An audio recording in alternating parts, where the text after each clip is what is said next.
The missile struck without warning. Commander Jake Morrison watched the colony dome on Titan shatter like glass, venting 3,000 souls into the frozen void. His hands gripped the armrests of his command chair aboard the Earth defense ship Valiant as the distress signals went silent one by one. "Sir, we're receiving a transmission from the Galactic Council," Lieutenant Amy Parker said, her voice tight. The holographic display flickered to life, showing Ambassador Vrel of the Zothian Empire. His 4 eyes gleamed with what Jake recognized as satisfaction. "Commander Morrison, your species has violated Sector Regulation 47, subsection 12. The construction of military-grade fusion reactors beyond approved zones is strictly forbidden. Your colony has been sterilized as per Council law." Jake felt his blood turn to ice, then to fire. That was a civilian settlement. Those reactors powered life support systems. "Irrelevant." The Council has spoken. Earth will pay a fine of 200,000 credits and cease all expansion beyond the Mars orbital line. You have 72 hours to comply. The transmission ended.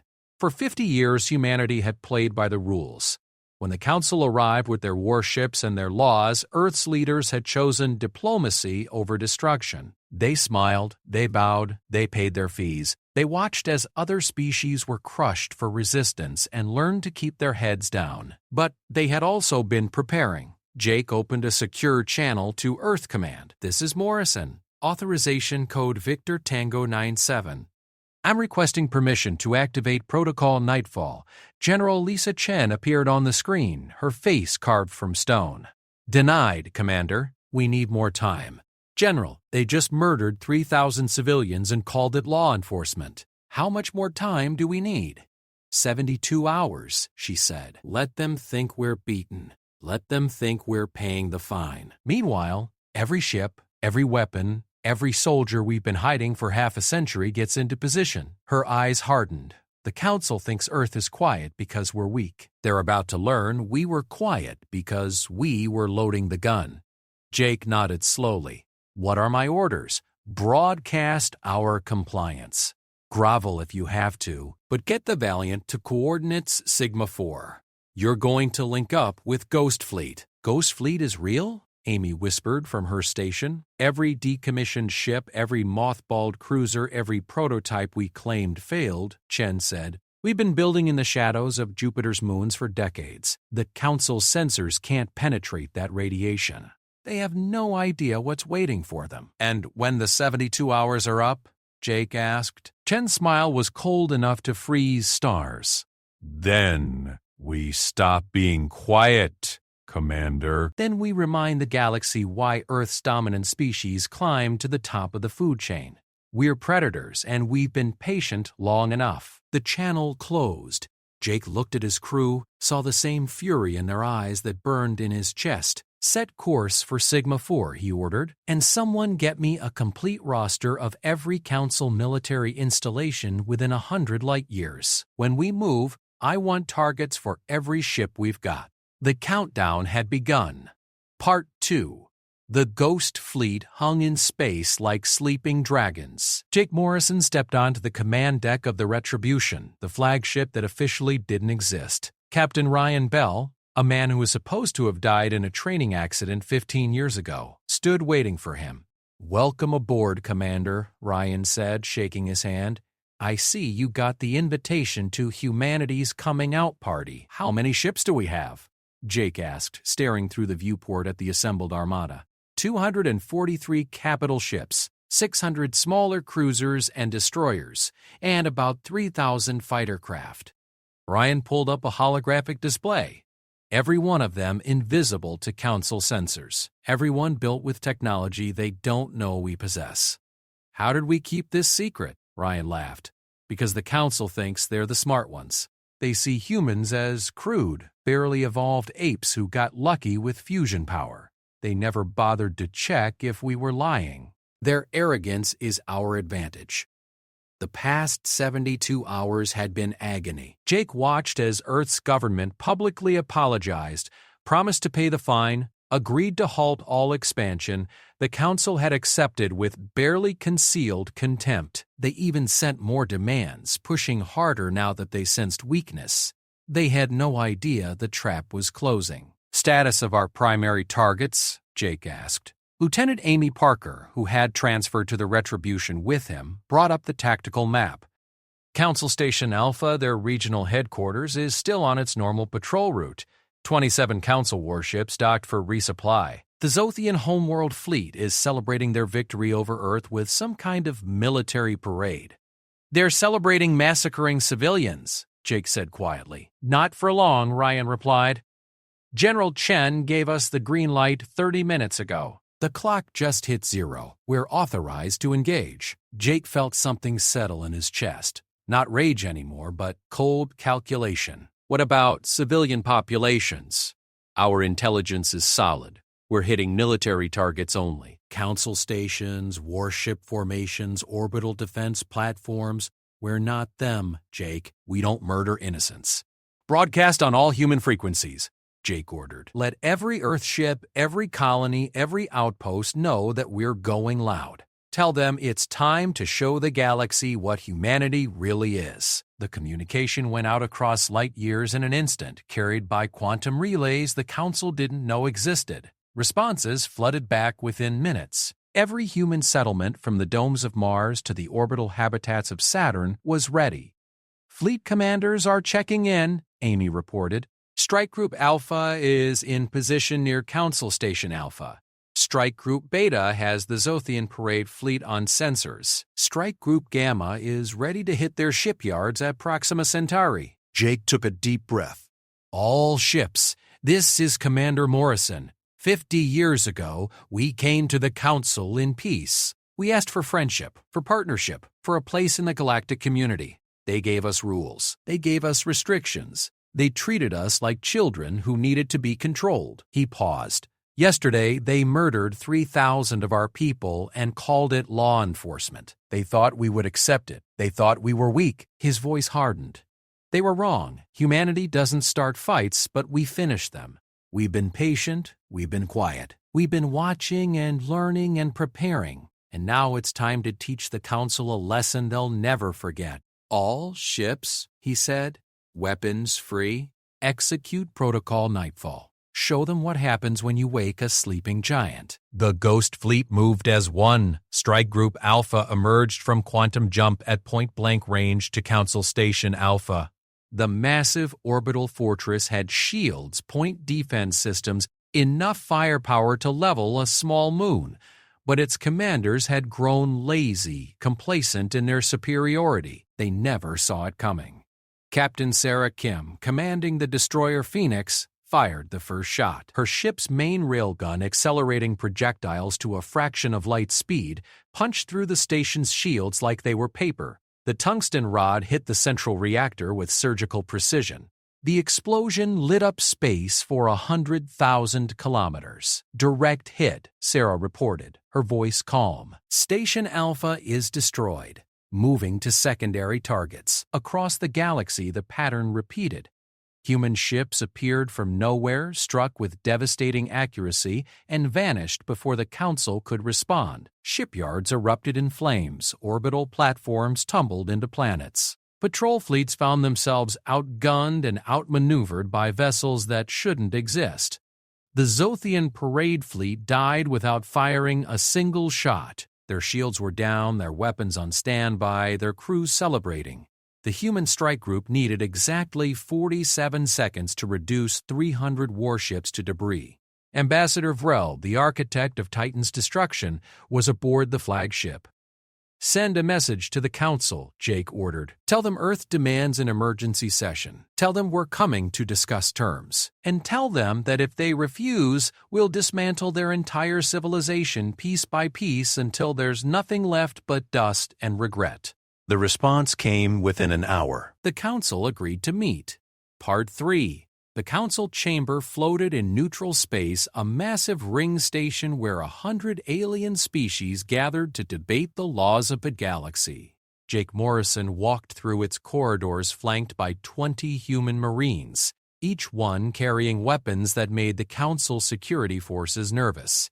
They should be nervous, Jake thought. The human delegation entered the main hall. Thousands of alien eyes turned to stare. Some showed fear. Others showed hatred. A few showed what might have been respect. High Chancellor Drex of the Vortan Collective sat on the central throne, his scaled face twisted in barely controlled rage. You dare appear before this council after your unprovoked attacks? Unprovoked? Jake kept his voice level. You murdered 3,000 civilians. You called it law enforcement. Drex said, regulations that you agreed to follow when you joined the galactic community. We joined nothing, Jake replied. You arrived at Earth with warships and ultimatums. You gave us a choice between subjugation and extinction. That's not membership, that's extortion. Murmurs ran through the chamber. Several ambassadors looked uncomfortable. The regulations exist to maintain order, argued Ambassador Trell, a spider-like creature from the Arachnos cluster. Without them, chaos would consume the galaxy. Young species like yours must learn discipline? Jake smiled without humor. You want to talk about discipline? Let's discuss the numbers. In the last 72 hours, Earth forces destroyed 412 Council military installations. We eliminated 627 warships, we crippled your 3 largest shipyards, and we did it without losing a single vessel. The chamber erupted. Aliens shouted in a dozen languages. Security forces gripped their weapons. Drex slammed his fist on the throne's armrest, demanding silence. Impossible, someone shouted. Earth doesn't have that kind of military capability. We didn't, Jake agreed. 50 years ago, when you first arrived, you could have wiped us out easily, but you decided to let us live as your servants instead. That was your first mistake. Your second mistake was assuming we'd stay weak. He activated a holographic display. Images filled the air, showing the ghost fleet, the hidden shipyards, the weapons development facilities buried deep inside Jupiter's storms. While you were busy making us bow and scrape, we were building. Every fee you charged us, every restriction you imposed, every humiliation you inflicted, we used as motivation. You taught us that the galaxy runs on strength, not justice. So, we got stronger. This is treason, Drex hissed. You violated every agreement. Agreements signed under duress aren't valid, Jake shot back. But here's what's interesting. We analyzed your precious council regulations. Did you know that Article 7, subsection 23 specifically prohibits the destruction of civilian populations as punishment for regulatory violations? Silence fell like a hammer. You broke your own laws, Jake continued. Which means, according to Article 12, Earth has grounds to demand reparations and a formal apology. Or we can pursue what the regulations call proportional response. You wouldn't dare, Trell said, but his voice wavered.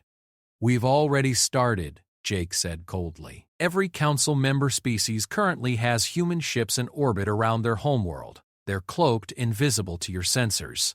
But they're there. One word from me, and they drop kinetic strikes on every military installation you have. We won't target civilians. We're not you.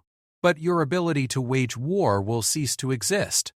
This is madness, Drex said. There are over 90 species in this council. You cannot fight all of us. General Lisa Chen stepped forward from the human delegation.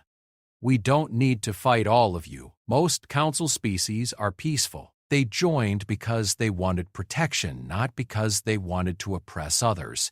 We've been reaching out to them, showing them what you've been doing in the council's name. She activated another display. Messages appeared. Communications between human diplomats and dozens of alien ambassadors. The Centauri are tired of paying tribute. The Delphians never wanted military conscription.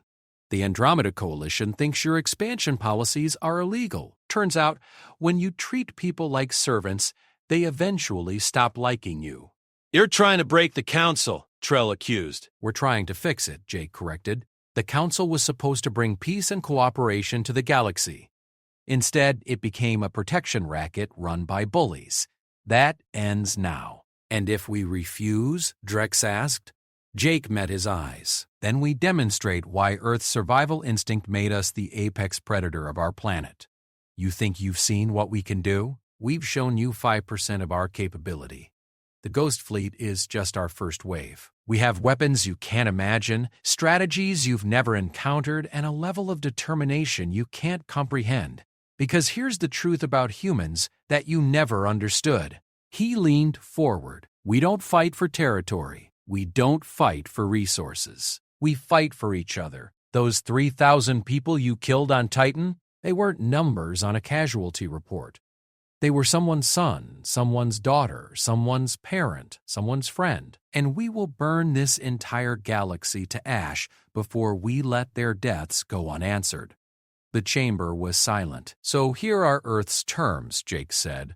1. The Council formally apologizes for the Titan massacre and pays reparations to the victims' families. 2. All expansion restrictions on humanity are lifted immediately. 3. Council regulations are revised to prohibit collective punishment and the targeting of civilian populations.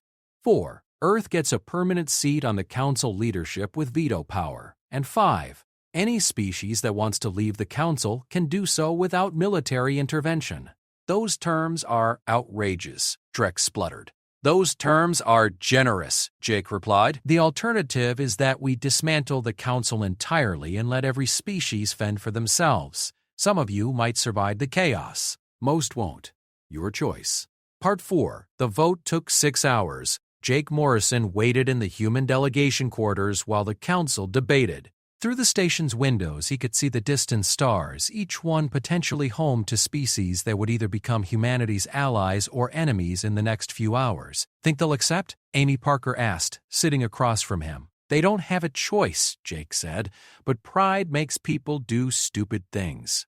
The door chimed. Captain Ryan Bell entered, his expression grim. We've got a problem. Long-range sensors picked up a fleet movement. The Vortan hegemony is mobilizing their home defense force. 3,000 warships heading this way. Drex is making his move, General Chen said, entering behind Ryan. He'd rather fight than accept our terms. Jake stood. How long until they arrive? 18 hours. But that's not the worst part. Ryan pulled up a tactical display.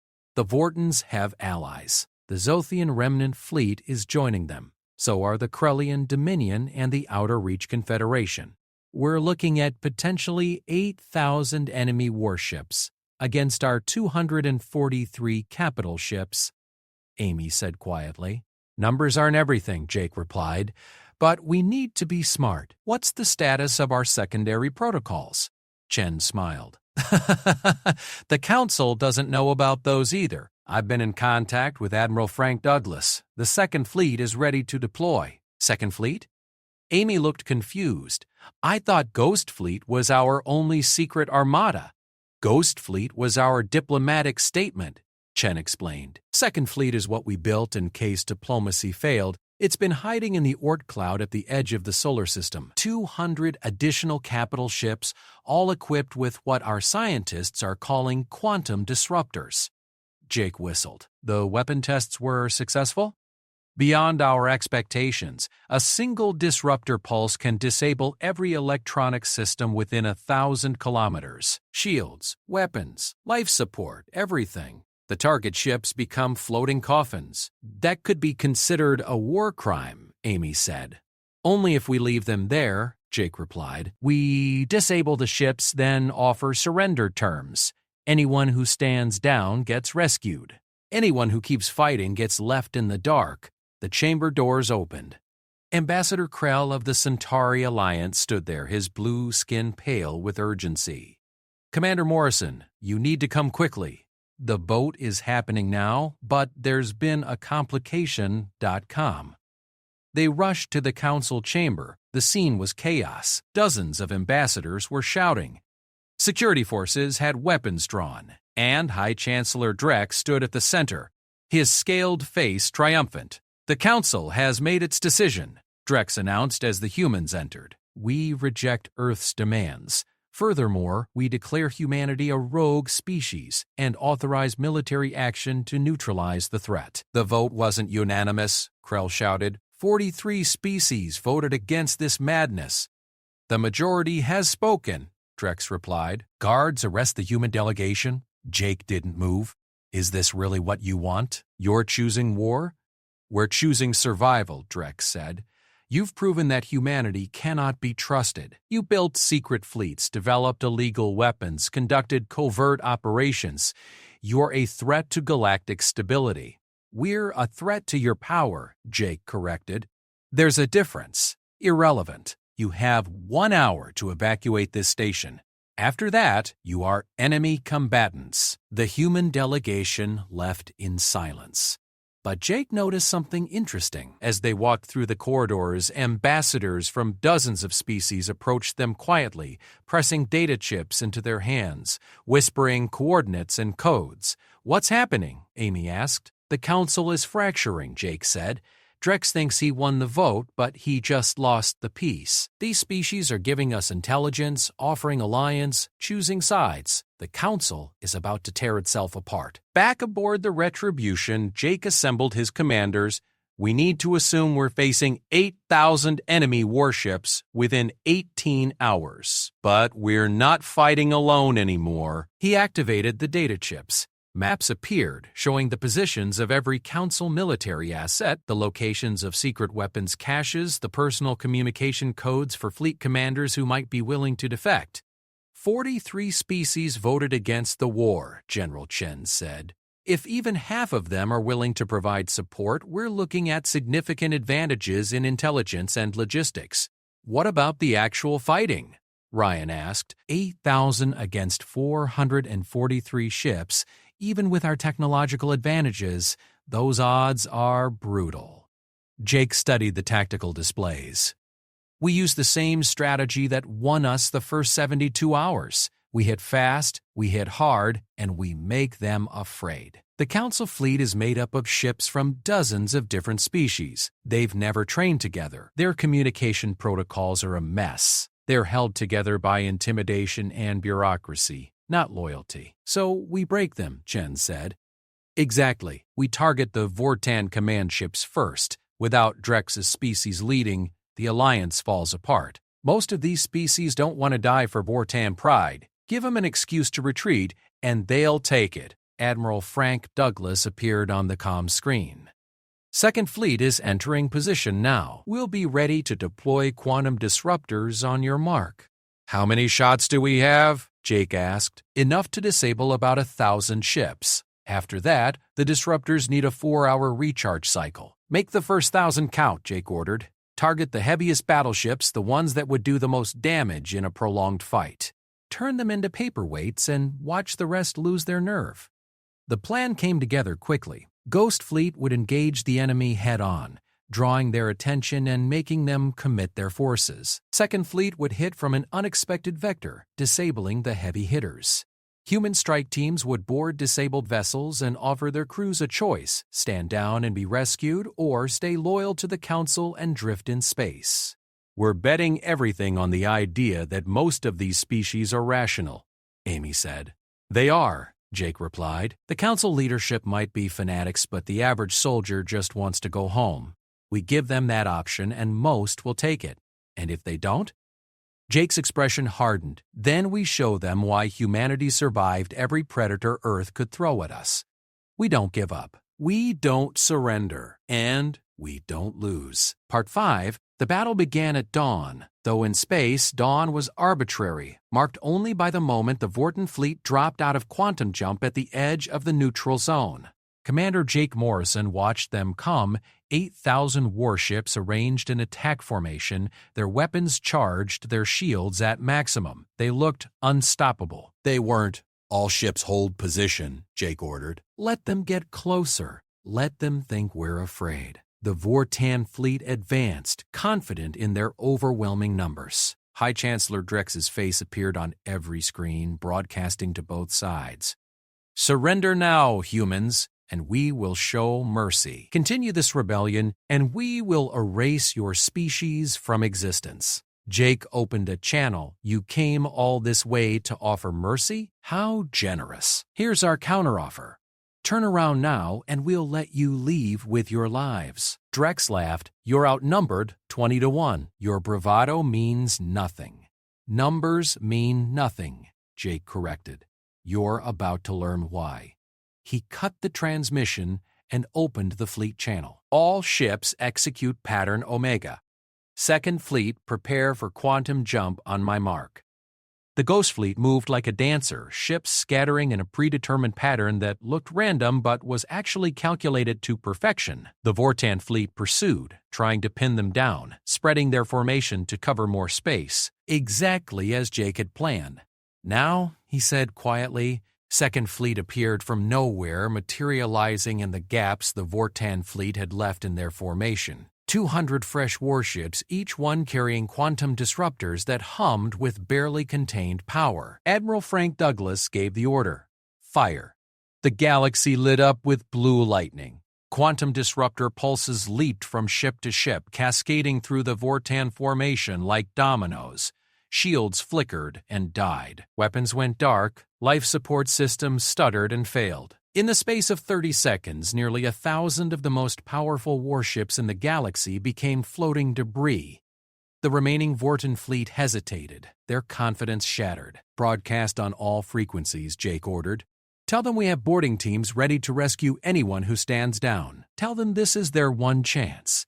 The message went out in 100 languages. For a long moment, nothing happened. Then the first ship lowered its shields. Then another. Then 10, then 50, then hundreds.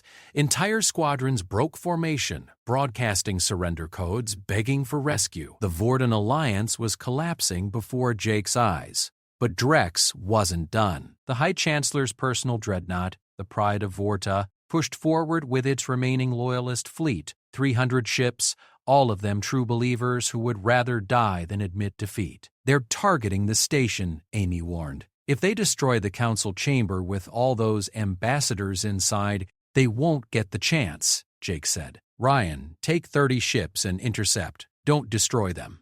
Disable them. I want Drex alive. Captain Ryan Bell grinned with pleasure. The battle became a chase, human destroyers pursuing Vortan battleships through a debris field of disabled vessels. The Pride of Vorta was heavily armored, designed to withstand punishment that would vaporize lesser ships.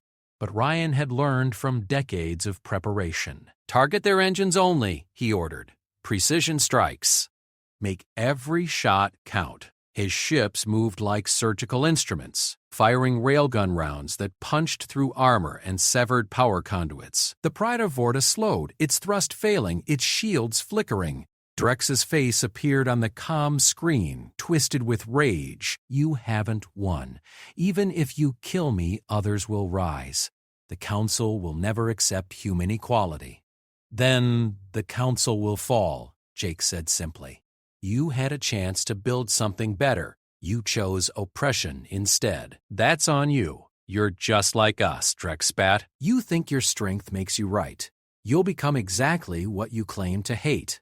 Jake thought about Titan, about 3,000 civilians who died because they broke a regulation they didn't know existed. He thought about 50 years of humanity bowing its head, accepting injustice because the alternative was extinction. Maybe, he said, but here's the difference. When we make mistakes, when we cross lines we shouldn't cross, we have people who will call us on it. We have systems of accountability. We have the ability to change.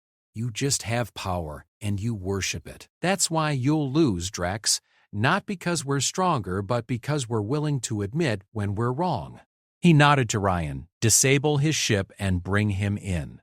He's going to stand trial for what he did at Titan. The final shot took out the Pride of Vorta's main reactor. The massive dreadnought went dark, its crew helpless as human boarding teams moved in. The battle was over. In the aftermath, Jake stood on the bridge of the Retribution and watched as rescue teams moved through the debris field, pulling survivors from disabled ships. True to their word, humans saved everyone they could, even the ones who had been trying to kill them minutes before. General Lisa Chen joined him at the viewport. Preliminary counts show we disabled or captured over 6,000 enemy vessels. The rest scattered. Some fled to their homeworlds. Others are requesting asylum with the dissident species. Casualties? Minimal on our side, 17 ships damaged, none destroyed. Enemy casualties are higher, but mostly from environmental failures before we could reach them. Maybe 2,000 dead total. Jake nodded slowly. 2,000 was 2,000 too many, but it was better than the millions who would have died in a prolonged war. The council chamber is requesting your presence, Chen said. The ambassadors want to discuss new terms. Let me guess. They're suddenly very interested in everything we proposed before. Funny how losing 80% of your fleet makes you diplomatic. Jake turned away from the viewport. Set up the meeting, but make it clear that this time we're not asking. We're telling. The old council is done. If they want to rebuild something better, we'll help. But it happens on terms that protect everyone, not just the strong. 3 days later, Jake Morrison stood before a very different council chamber. High Chancellor Drex was in custody awaiting trial. Half the council leadership had resigned. The species that had voted against the war now held the majority of seats. Ambassador Krell of the Centauri Alliance had been elected temporary chancellor. He looked tired but hopeful. Commander Morrison, on behalf of the reformed Galactic Council, I want to offer humanity a formal apology for the Titan massacre. We also accept your terms for restructuring council governance and regulations. Jake inclined his head. We appreciate that, but words aren't enough. We need action. We need proof that things will actually change. You'll have it, Krell promised, starting with this. He activated a holographic document, the new Council Charter. It guarantees sovereignty for all member species, prohibits collective punishment, establishes an independent court to adjudicate disputes, and gives Earth a seat on the Security Council with full veto power. It also allows any species to leave the Council at any time without penalty. Jake read through the document carefully. It wasn't perfect, but it was a foundation. We'll sign it, he said, on one condition. This charter applies to everyone, including Earth. We don't get special treatment. We don't get to do things we prohibit others from doing. We're equals, or this doesn't work. Krell smiled. Agreed. Welcome to the Council, Commander. The real one this time. As Jake signed the charter, he thought about the journey that had brought them here. 50 years of patience, 3,000 deaths that should never have happened, a war that nearly tore the galaxy apart. But also, hope, change, a chance to build something better. He looked at the assembled ambassadors, aliens from 100 worlds, all of them watching to see what humanity would do with its newfound power. We're not here to dominate, he said quietly. We're not here to take revenge. We're here because we believe the galaxy can be better than it is. We're here because we think cooperation is stronger than intimidation. And we're here because every species, no matter how young or small, deserves a voice. He paused. Earth stayed quiet for 50 years because we were learning. We were watching. We were preparing. Not for war, but for this moment, the moment when we could stand as equals and help build the future we all deserve. The Council made a fatal mistake when they murdered our people. But their bigger mistake was thinking that would make us weak, make us fearful, make us surrender. Instead, it reminded us who we are. We're humans. We don't give up, we don't back down, and we don't forget, but we also don't hold grudges when people are willing to change. So here's what happens next. We rebuild. Together, we fix what's broken. We protect the weak, we stand up to bullies, and we make sure that what happened at Titan never happens again, to any species, anywhere. That's what humanity brings to this council. Not just strength, but the will to use it for something better than conquest. Not just intelligence, but the wisdom to know when fighting is necessary and when mercy is stronger. Not just survival instinct, but the dream of a galaxy where everyone can thrive. Earth is quiet no more, he finished. But we're not roaring in rage. We're speaking with purpose. Listen well. The council chamber erupted in applause, dozens of species showing approval in their own unique ways. Jake Morrison smiled. The hard part was done. Now came the harder part, turning words into reality, promises into action, hope into truth. But if there was one thing humans were good at, it was doing impossible things. The galaxy was about to find that out.